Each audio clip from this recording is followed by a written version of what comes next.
Hello folks, this is 2019 May June paper 2-3 and the question number is 2 and it's again paper 2 here, and the chapter is concerned with lots of things. It is about kinematics, it's about work, energy, power, and so on. So it says that a resultant force F moves an object of mass m through distance s in a straight line. The force gives the object an acceleration a so that the speed changes from initial speed u to the final speed v. Say an expression for the work done by the force in terms of a, m, and s. So the work should be equal to force into displacement, since it's in a straight line and the speed is increasing in the direction of the force itself. Cos theta is 0, so we don't need to use this word, and its F is equal to ma. So the whole expression will be W is equal to ma/s.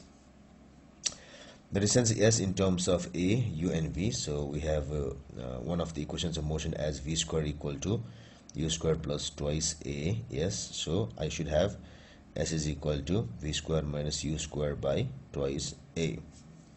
So now I have to use these two. So you use your answers in one to show that the kinetic energy of the object is given by k equal to half into m into speed square. So I won't go to that part because my main mission is to go for the problems part. So when you equate these two, definitely you can arrive at the energy factors. So now our main item is of this problem is like this. So it says a ball of mass 0.04 kg is projected into air from horizontal ground as illustrated in figure 2.1. The ball is launched from point X with an KE of 4.5 joules. At point Y, the ball has a speed of this much, so it must have definitely some KE there. Air resistance is negligible, so don't go through, don't focus much on this word because it means it is up to space that we are throwing it. So it says air resistance is negligible. So now the question is from the movement of ball from X to Y, draw a solid line on figure 2.1 to show the distance moved, label the line D, and the displacement, label the line S. So here I have to show the distance here. So distance is definitely which it does along the curve here. So it goes from here to here. So we have to mention this line as D, and the displacement should be straight line from X to Y. So it should be somewhat like this: straight line. So it should be a straight line from X to Y. So you use scale, and this gives the displacement. Now what I have to do is, now by considering the energy transfer, we have to determine the height h above the ground.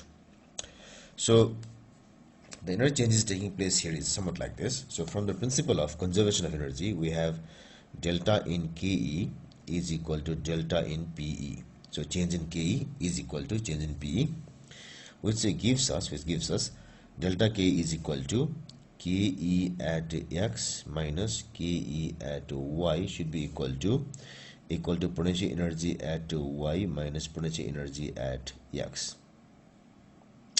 So K at X minus K at Y should be equal to P at Y minus P at X, and since X is at the ground level, this thing should be 0, so it's equal to P at Y minus 0. It gives me the value of K at X is 4.5 joules. So 4.5 minus K at Y is equal to 1 by 2 into mass. Mass is 0.040 into the velocity here is 9.5. So it is 9.5 square, equal to the potential energy at Y is equal to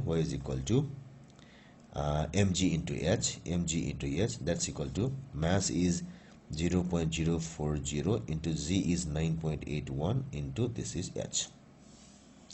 So this gives us, first let me calculate this thing here, so this will be equal to so 4.5 minus 1 by 0.5 equal to is equal to 2.695 equal to then 0.040 into 9.81 into h. So therefore h is equal to 2.695 divided 0.040 into 9.81 equal to so it is 6.87 meters. Actually it is 6.86 and something else. When rounding off to three significant figures it becomes 6.87. so I can write here as 6.87 meters. So if I strictly follow the significant figures rule, it should be 6.9, but I am giving one more significant figure here.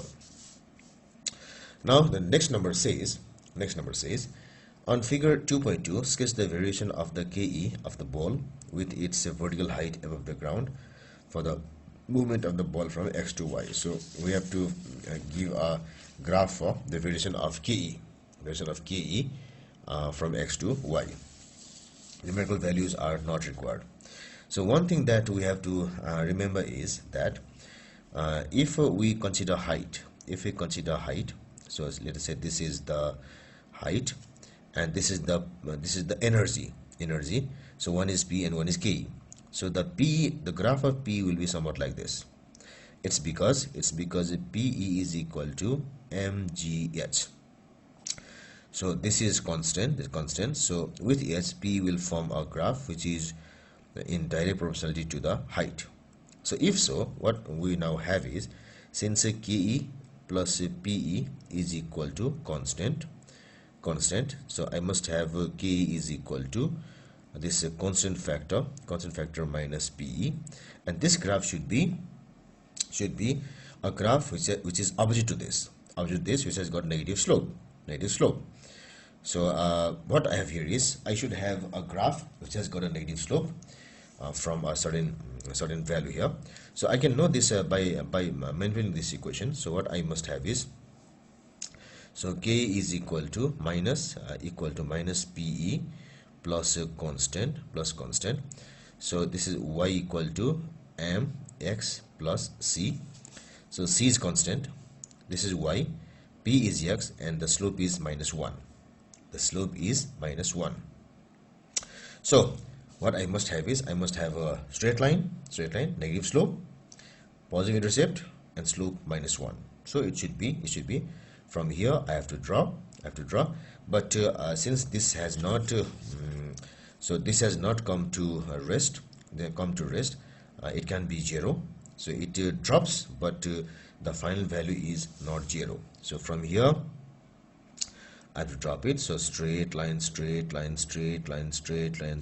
like this and like this. So there should be some K is still remaining here. Since it has said that numerical values are not required, I haven't made the slope exactly minus 1. So this slope exactly minus 1. But had there been the requirement of a proper numerical values, the angle should be 45 degrees, because then only we can have m equal to minus 1. So this should be the nature of the graph for the kinetic energy. Some KE is still remaining here at this height. Some KE is still remaining at this height.